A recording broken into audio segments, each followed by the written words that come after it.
Junior accountant और TRE भर्ती परीक्षा की तैयारी करने वाले सभी साथियों को नमस्कार।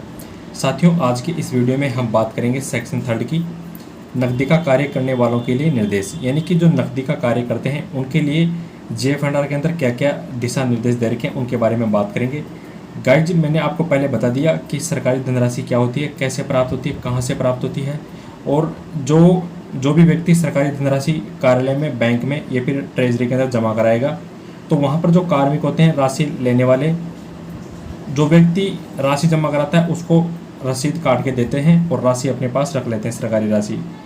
तो सरकारी राशि का जो लेन देन करेंगे, जो कार्मिक होते हैं, जो कर्मचारी होते हैं, उनके लिए कुछ निर्देश दिए गए हैं, कुछ गाइडलाइंस दी गई है कि उनको किस प्रकार जो सरकारी धनराशि होती है उनकी एंट्री किस प्रकार करनी पड़ेगी, रोकड़ बही में किस प्रकार करनी पड़ेगी। रोकड़ बही में यदि एंट्री करते वक्त कुछ गलती हो जाए तो उसका जो अशुद्धि सुधार होता है, रेक्टिफिकेशन, वो कैसे किया जाएगा। और बाद में यदि रोकड़ बही के अंदर एंट्री कर दी जाती है, बाय द वे अगर कोई गलत एंट्री हो जाए तो उसका वेरीफाई कौन करेगा, किस प्रकार से दोबारा एंट्री की जाएगी। तो इस प्रकार की जो सारी बोल वचन है हम पढ़ने वाले हैं। और सेक्शन 3 के अंदर नियम संख्या 48, 49, 50, 51, 52, 53 ये हम पढ़ने वाले हैं। इसमें थोड़ा आपको ये शैडो दिख रहा होगा, ये फ़ोन का शैडो है, तो आप थोड़ा कॉम्प्रोमाइज़ करके चलना है इस चीज़ के अंदर।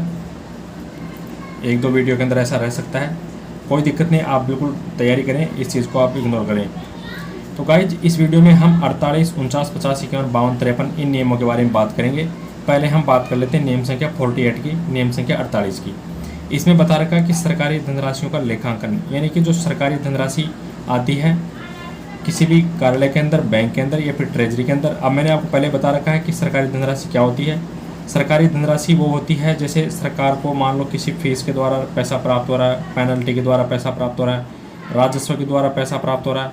तो किसी भी प्रकार का जो सरकार के पास जो पैसा आ रहा है वो उसको बोलते हैं सरकारी धनराशि।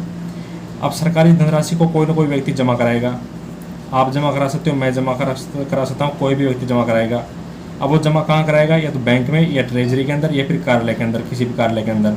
अब वो जब जमा कराएगा सरकारी धनराशि तो बदले में उसको क्या दी जाएगी, रसीद। जैसे 5,000 रुपये मैंने जमा करा दिया तो मुझे 5,000 की रसीद मिल जाएगी, और वो रसीद इस बात का प्रमाण होगा कि मैंने 5,000 रुपये की राशि जमा करा दी। तो जो सरकारी कार्यालय होते हैं, जो ट्रेजरी होते हैं, जो बैंक होते हैं, वहाँ पर जो कार्मिक काम करते हैं उनके लिए दिशा निर्देश दिए गए हैं। तो नियम संख्या 48 में यही बता रखा कि सरकारी धनराशियों का लेखांकन किस प्रकार करेंगे वो कार्मिक। ठीक है गाइज, तो इसमें बता रखा कि निम्नलिखित नियमों का उन समस्त कर्मचारियों द्वारा पालन किया जाएगा जिन्हें नकदी प्राप्त कर उसको संभालना होता है। कोई भी कर्मचारी, वो सारे समस्त कर्मचारी, उनके द्वारा इन दिशा निर्देशों का पालन किया जाएगा जिन्हें नकदी प्राप्त कर उसको संभालना होता है।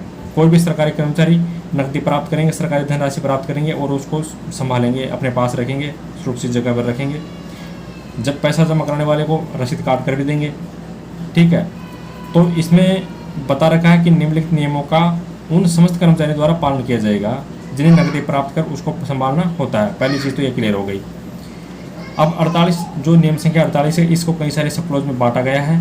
पहले हम 48 सब क्लॉज एक की बात कर लेते हैं। इसमें बता रखा है कि कर्मचारी निम्न रजिस्टर संधारित करेगा, यानी कि जो सरकारी कर्मचारी होता है जिसके पास सरकारी धनराशि प्राप्त होती है, वो इस संदर्भ में कई प्रकार के रजिस्टर तैयार करता है, उसके बारे में हम बात कर लेते हैं। सबसे पहले है रोकड़ पुस्तिका, यानी कि केस बुक तैयार करेगा, और ये GA 48 के अंदर तैयार करेगा। आपसे एग्जाम में पूछा जा सकता है कि रोकड़ पुस्तिका किस प्रपत्र में तैयार करेगा, तो वो उस प्रपत्र का नाम है GA 48। ठीक है, साथ में वो मनी ऑर्डर, चेक, ड्राफ्ट ये भी तैयार करेगा, और वो कौन से प्रपत्र में तैयार करेगा, GA 51 में। ये मैंने आपको बता दिया कि सरकारी जो धनराशि होता है उसके संदर्भ में जो सरकारी कर्मचारी होता है जो नकदी प्राप्त कर उसको संभालता है, वो कौन कौन से रजिस्टर तैयार करेगा वो मैंने आपको बता दिया। एक तो रोकड़ पुस्तिका, साथ में मनी ऑर्डर, चेक और ड्राफ्ट, तो इनके बारे में भी वो रजिस्टर तैयार करेगा। रोकड़ के लिए रोकड़ पुस्तिका का रजिस्टर तैयार करेगा, और जो कोई भी मनी ऑर्डर से पैसा प्राप्त होता है या फिर चेक से, ड्राफ्ट से पैसा प्राप्त होता है तो उनके लिए भी एक अलग रजिस्टर बनाएगा वो। और वो ये मनी ऑर्डर, चेक, ड्राफ्ट का रजिस्टर GA 51 में बनाएगा, जबकि रोकड़ पुस्तिका का जो रजिस्टर है वो GA 48 में बनाएगा। 48 सब क्लॉज 2 की हम बात करें तो इसमें बता रखा है कि सरकारी धनराशि के लेन देन होते ही रोकड़ पुस्तिका में एंट्री की जाएगी तथा हेड ऑफ ऑफिस यानी कार्यालय अध्यक्ष द्वारा जाँच कर प्रमाणित किया जाएगा। ठीक है गाइज, यानी कि सरकारी धनराशि का लेन देन होते ही, चाहे वो पैसा आपने लिया हो या फिर दिया हो, यानी कि लेन देन हो रहा है। ठीक है, तो लेन देन होते ही रोकड़ पुस्तिका जो होती है, कैश बुक होती है, उसके अंदर एंट्री की जाएगी और बाद में जो हेड ऑफ ऑफिस होता है, जो कार्यालय अध्यक्ष होता है, उसके द्वारा इसको वेरीफाई यानी कि प्रमाणित किया जाएगा। इस संदर्भ में गाइज एक टिप्पणी भी दे रखी है। टिप्पणी में बता रखा कि आबकारी विभाग के भंडारों में संधारित की गई रोकड़ पुस्तिका का प्रमाणन, यानी कि जो आबकारी विभाग होता है उसके जो भंडार होते हैं, स्टोर होते हैं, वहाँ पर जो संधारित की गई रोकड़ पुस्तिका होता है उसका प्रमाणन किस प्रकार किया जाएगा, उसके बारे में हम बात करने वाले हैं। लिपिक द्वारा संधारित रोकड़ पुस्तिका का प्रमाणन कौन करेगा? जिला आबकारी अधिकारी। लिपिक यानी क्लर्क यदि रोकड़ पुस्तिका तैयार कर रहा है तो उसका प्रमाणन जिला आबकारी अधिकारी करेगा। और शेष मामलों में जो भी अन्य प्रकार के मामले हैं, लिपिक के अलावा जो और कोई भी तैयार करता है तो उसके मामले, लिपिक के अलावा जो कोई भी और कार्मिक तैयार करता है रोकड़ पुस्तिका, तो इस मामले में आबकारी जो निरीक्षक होता है उसके द्वारा प्रमाणन किया जाएगा। ठीक है, यहाँ पर आबकारी निरीक्षक है, इंस्पेक्टर है, और यहाँ पर जिला आबकारी अधिकारी की बात की गई है, दोनों अलग अलग है। अब इसमें बता रखा है कि यदि भंडार जिला आबकारी अधिकारी के मुख्यालय पर स्थित हो, यदि भंडार जिला आबकारी अधिकारी के मुख्यालय पर स्थित है और वहाँ पर यदि रोकड़ पुस्तिका संधारित की जा रही है, किसके द्वारा? लिपिक द्वारा, तो उसका प्रमाणन कौन करेगा? जिला आबकारी अधिकारी। ठीक है, अब इस मामले में क्या दिखा रखा है कि शेष मामलों में आबकारी निरीक्षक द्वारा प्रमाणन किया जाएगा और अंत में जो जिला आबकारी अधिकारी होता है उसके द्वारा जांच भी की जाएगी। यहाँ पर तो पहले प्रमाणन किया जाएगा किसके द्वारा? आबकारी निरीक्षक द्वारा, और फिर बाद में जांच की जाएगी किसके द्वारा? जिला आबकारी अधिकारी के द्वारा। ये मैंने आपको बता दिया टिप्पणी के द्वारा, जो आबकारी विभाग के बारे में अलग से बता रखा है। ठीक है गाइज, नियम संख्या 48/3 की हम बात करें तो इसमें बता रखा है कि रोकड़ पुस्तिका को प्रतिदिन बंद किया जाएगा। इसका मतलब क्या है? बंद करने का मतलब ये है कि रोकड़ पुस्तिका सुबह से लेकर शाम तक चलेगी, एंट्री होगी, उसके अंदर पैसा कहाँ से आया, पैसा कहाँ जा रहा है, उसकी एंट्री की जाएगी और अंत में उसका शेष निकाला जाएगा, बैलेंस चेक किया जाएगा कि कितना पैसा आया और कितना पैसा गया, और उसके बाद में उस भाई को पूरा लेन देन नीचे लिख दिया जाता है कि इतना पैसा आया, इतना पैसा गया, और बाद में उसको बंद कर दिया जाता है। तो रोकड़ पुस्तिका को प्रतिदिन बंद किया जाएगा तथा रसीद प्राप्ति चालानों एवं वाउचरों आदि से मिलान किया जाएगा और जूनियर अकाउंटेंट या फिर अकाउंटेंट तथा हेड ऑफ ऑफिस यानी कार्यालय अध्यक्ष द्वारा जांच की जाएगी। ठीक है गाइस, जिसमें समझाने कोई ज़्यादा बात नहीं, ये मैंने आपको बता दिया। जूनियर अकाउंटेंट या फिर अकाउंटेंट कार्यालय में उपलब्ध ना हो तो रोकड़ पुस्तिका की जांच कौन करेगा, उसके बारे में हम बात कर लेते हैं। यहाँ पर तो ये बता रखा है कि रोकड़ पुस्तिका को प्रतिदिन बंद किया जाएगा और उसके बाद में जो राशि प्राप्त की गई है, जो राशि का भुगतान किया गया, उसका मिलान कैसे किया जाएगा? रसीदों से, प्राप्त हुए चालानों से और वाउचरों से। किसके द्वारा किया जाएगा? या तो जूनियर अकाउंटेंट या फिर अकाउंटेंट तथा हेड ऑफ ऑफिस यानी कि कार्यालय अध्यक्ष द्वारा जाँच की जाएगी। यदि किसी विभाग में कार्यालय के अंदर जूनियर अकाउंटेंट या फिर अकाउंटेंट उपस्थित नहीं है तो उनकी जाँच किस प्रकार की जाएगी, उसके बारे में हम बात कर लेते हैं। रोकड़ पुस्तिका संधारित करने वाले जो कर्मचारी होते हैं उसके अलावा हेड ऑफ ऑफिस द्वारा अधिकृत अन्य कर्मचारी द्वारा रोकड़ पुस्तिका की जांच की जाएगी। यानी कि जो रोकड़ पुस्तिका संधारित करने वाला जो कर्मचारी होता है उसके अलावा हेड ऑफ ऑफिस द्वारा अधिकृत जो भी कर्मचारी, जो दूसरा कर्मचारी रहेगा, उसी के द्वारा रोकड़ पुस्तिका की जाँच की जाएगी इस मामले के अंदर। यानी कि जूनियर अकाउंटेंट और अकाउंटेंट तो है नहीं और रोकड़ पुस्तिका तैयार कर रहा है कोई कर्मचारी, तो उससे तो जाँच करवाई नहीं जाएगी। ठीक है, जो तैयार कर रहा है उससे जांच नहीं करवाई जाती क्योंकि वो गड़बड़ कर सकता है। तो इसमें क्या होगा कि जो कार्यालय अध्यक्ष होता है उसके द्वारा अधिकृत यानी कि ऑथोराइज किया जाएगा किसी अन्य कर्मचारी को और फिर उसी अन्य कर्मचारी द्वारा रोकड़ पुस्तिका की जांच की जाएगी। अंत में रोकड़ पुस्तिका के प्रारंभिक तथा अंतिम शेषों का योग सहित सत्यापन किया जाएगा और सही पाए जाने पर लघु हस्ताक्षर यानी कि इनिशियल किए जाएंगे। इनिशियल मैंने आपको बता दिया कि नाम का पहला अक्षर लिखकर ऐसे चलते हुए हस्ताक्षर कर देना। जैसे मेरा नाम राम भजन है तो जैसे मैंने नाम का पहला अक्षर लिख दिया राम भजन रा, अब इसके बाद मैं ऐसे कर दूंगा तो इसको बोलते हैं लघु हस्ताक्षर इनिशियल, यानी कि नाम का पहला अक्षर लिखकर हस्ताक्षर करना उसको बोलते हैं लघु हस्ताक्षर। ठीक है गाइज, उम्मीद है ये चीज़ यहाँ तक आपको समझ में आई होगी। नियम संख्या 48/4 की हम बात करें तो इसमें बता रखा है कि केस बुक में की गई किसी भी प्रविष्टि को मिटाना या फिर उस पर ऊपरी लेखन करना पूर्णतः निषिद्ध है। केस बुक में कोई भी एंट्री की गई है तो उस एंट्री को यानी कि प्रविष्टि को मिटाया नहीं जाएगा और उस पर ऊपरी लेखन यानी कि ओवरराइटिंग यानी कि बार बार उसी को, जैसे यहाँ पर 3 लिखा हुआ है तो इसके ऊपर बार बार में 3 लिखना, तो इस प्रकार ओवरराइट यानी कि ऊपरी लेखन करना पूरी तरह से निषिद्ध है, यानी कि ऐसा उचित नहीं होगा। यदि किसी प्रविष्टि में त्रुटि पाई जाए, यदि किसी एंट्री के अंदर एरर पाई जाए, ठीक है, तो उस गलत प्रविष्टि पर पेन से लाइन खींचकर, पहले पेन से लाइन खींचा जाएगा और फिर बाद में लाल स्याही से क्या किया जाएगा, सही प्रविष्टि की जाएगी। ऐसी प्रत्येक प्रविष्टि पर हेड ऑफ ऑफिस द्वारा दिनांक सहित लघु हस्ताक्षर किए जाएंगे। जो गलत प्रविष्टि थी उसके ऊपर लाइन खींच दिया जाएगा और फिर नई प्रविष्टि की जाएगी लाल स्याही से। जो सही प्रविष्टि होती है उसको लाल स्याही से किया जाएगा और उसके बाद में लाल स्याही से जो सही प्रविष्टि की गई है उस पर हेड ऑफ ऑफिस द्वारा यानी कि कार्यालय अध्यक्ष द्वारा दिनांक सहित लघु हस्ताक्षर किया जाएगा, यानी कि वो एक तरह से वो एंट्री प्रमाणित हो जाएगी। नियम संख्या 48/5 की हम बात करें तो इसमें बता रखा है कि कार्यालय में प्राप्त की गई राशि को कोषागार नियमों के अनुसार तय की गई अवधि में शीघ्र ही कोषागार या फिर बैंक में जमा कराया जाएगा। सीधी सी बात है, कोई भी कार्यालय है वहाँ पर कोई भी सरकारी राशि प्राप्त की गई है तो उसको कोषागार जो नियम होते हैं, ट्रेजरी रूल्स होते हैं, उसके अकॉर्डिंग तय की गई जो अवधि है उसमें उसको जमा कराना होगा पैसे को, या तो कोषागार के अंदर या फिर बैंक में जमा कराया जाएगा। भाई कार्यालय में पैसा आ रहा तो कार्यालय में थोड़ी रहेगा वो पैसा, कार्यालय को भी कोषागार या फिर बैंक में जमा करना होगा।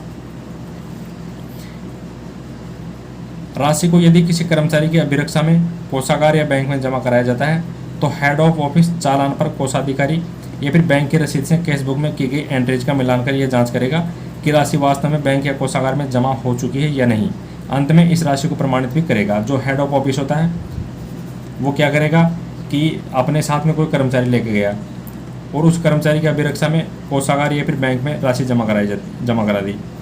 अब क्या होगा कि जो राशि जिस चालान के द्वारा राशि जमा कराई गई है उस चालान पर जो कोषाधिकारी होता है, ट्रेजरी ऑफिसर होता है, या फिर बैंक की जो रसीद होती है जिस पर बैंक कलर की या फिर बैंक जो ब्रांच मैनेजर होता है उसकी मोहर लगी होती है, तो बैंक की रसीद या फिर जो चालान होता है, यानी कि बैंक में अगर पैसा जमा कराया जाता है तो उसको रसीद भी मिल सकती है या फिर चालान भी मिल सकता है। तो रसीद और चालानों से क्या किया जाएगा, केस बुक में की गई एंट्री का मिलान किया जाएगा कि चालान अगर 5,000 रुपये के चालान से यदि राशि जमा कराई है तो यह चेक किया जाएगा कि केस बुक के अंदर भी 5,000 रुपये की एंट्री की गई है या नहीं की गई है, और ये चेक किया जाएगा कि वो राशि वास्तव में बैंक में या फिर कोषागार में जमा हो चुकी है या नहीं। अंत में इस राशि को प्रमाणित किया जाएगा कि हाँ बैंक में भी जमा करा दी और केस बुक के अंदर भी एंट्री सही होगी। तो बाद में फिर हेड ऑफ ऑफिस जो कार्यालय अध्यक्ष होता है वो क्या करेगा, इस राशि को प्रमाणित यानी कि वेरीफाई करेगा। उम्मीद है यहाँ तक आपको ये चीज़ समझ में आई होगी। नियम संख्या 48/6 की हम बात करें तो इसमें बता रखा है कि कार्यालय के लघु प्रकार के व्ययों, जो छोटे मोटे खर्चे होते हैं ऑफिस के अंदर, कार्यालय के अंदर, तो कार्यालय के लघु प्रकार के व्ययों या फिर सामग्री क्रय के लिए कर्मचारियों को एडवांस में दिया गया अस्थायी एडवांस या अग्रिम बिल से आहरित की गई धनराशि का भुगतान कैश बुक के भुगतान पक्ष की और विवरण वाले स्तंभ यानी कि कॉलम में लाल स्याही से किया जाएगा। यानी कार्यालय के अंदर किसी भी प्रकार के जो व्यय होते हैं छोटे मोटे, और सामग्री को कई प्रकार की सामग्री भी ऑफिस के अंदर खरीदी जाती है, तो सामग्री क्रय करने के लिए कर्मचारियों को क्या दिया जाता है, एडवांस में पैसा दिया जाता है। ठीक है, तो उसको बोलते हैं अस्थायी एडवांस। अब वो क्या करेंगे कि वो उनके द्वारा फिर बिलों से राशि आहरित की जाएगी कोई भी खर्चा करने के लिए, तो धनराशि का उन कर्मचारियों द्वारा भुगतान किया जाएगा। जैसे किसी कर्मचारी को एडवांस में 50,000 रुपये दे दिए और उसको बोल दिया कि आप ठीक है छोटा मोटा आइटम खरीद लेना, तो धनराशि उसने मान लो 45,000 रुपये का आइटम खरीद लिया, तो उसने क्या किया, धनराशि का भुगतान किया। तो कैश बुक के भुगतान पक्ष में यानी कि जो कैश बुक बनेगी उसके भुगतान पक्ष में यानी कि पेमेंट साइड में उसका विवरण पूरा उसमें लिखेगा वो कर्मचारी।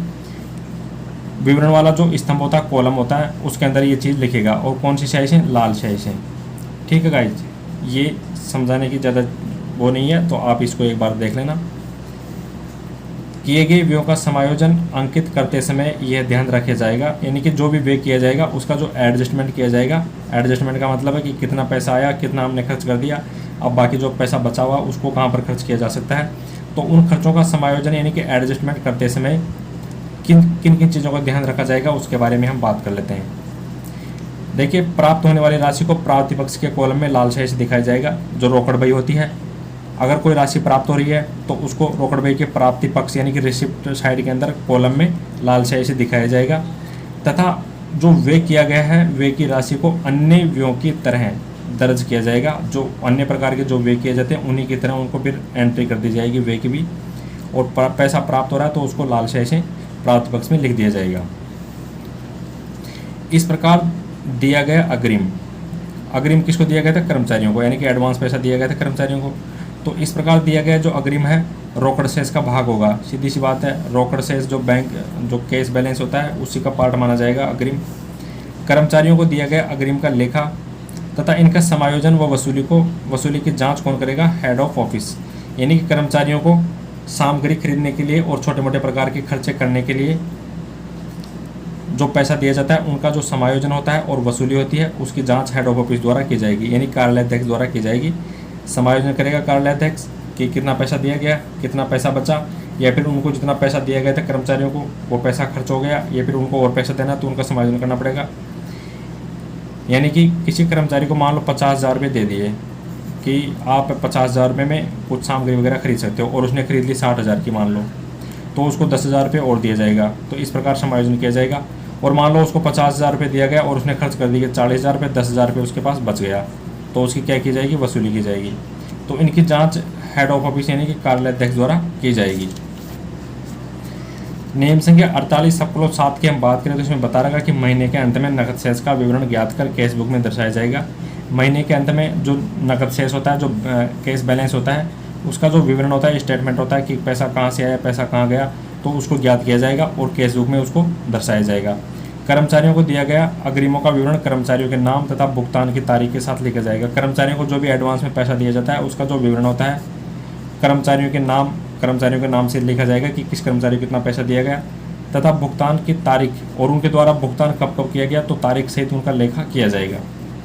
नियम संख्या 48/8 की हम बात करें तो इसमें बता रखा है कि रोकड़ पुस्तिका पर हस्ताक्षर करने वाले कर्मचारी, इसमें की गई इस रोकड़ पुस्तिका पर हस्ताक्षर करने वाला कर्मचारी रोकड़ पुस्तिका में की गई सभी प्रविष्टियों प्रारंभिक और अंतिम शेष सहित के सही एवं सत्य होने के लिए पूर्णतः जिम्मेदार रहेगा। रोकड़ पुस्तिका पर जो हस्ताक्षर करेगा जो कर्मचारी, कैश बुक में जो हस्ताक्षर करेगा कर्मचारी, वो जिम्मेदार रहेगा किस किस चीज़ के लिए, जो भी सभी प्रविष्टियाँ जो कैश बुक के अंदर सभी प्रविष्टियाँ सभी प्रकार की जो एंट्रीज की गई है उनके लिए वो जिम्मेदार रहेगा, क्योंकि हस्ताक्षर उसने किए तो वही जिम्मेदार रहेगा। जो प्रारंभिक बैलेंस होता है कैश बुक का उसके लिए भी वो जिम्मेदार रहेगा, और अंतिम बैलेंस जो होता है कैश बुक का उसके लिए भी वो जिम्मेदार रहेगा। और उसका ये दायित्व बनता है कि सभी एंट्री प्रारंभिक शेष और अंतिम शेष सही होने चाहिए और सत्य होने चाहिए, और यदि उसने हस्ताक्षर कर दिए तो पूरी तरह से वो कर्मचारी जिम्मेदार रहेगा। तो guys, thank you for watching this video. आगे वाले पार्ट में हम आगे की चीज़ें कवर करेंगे। Thank you so much.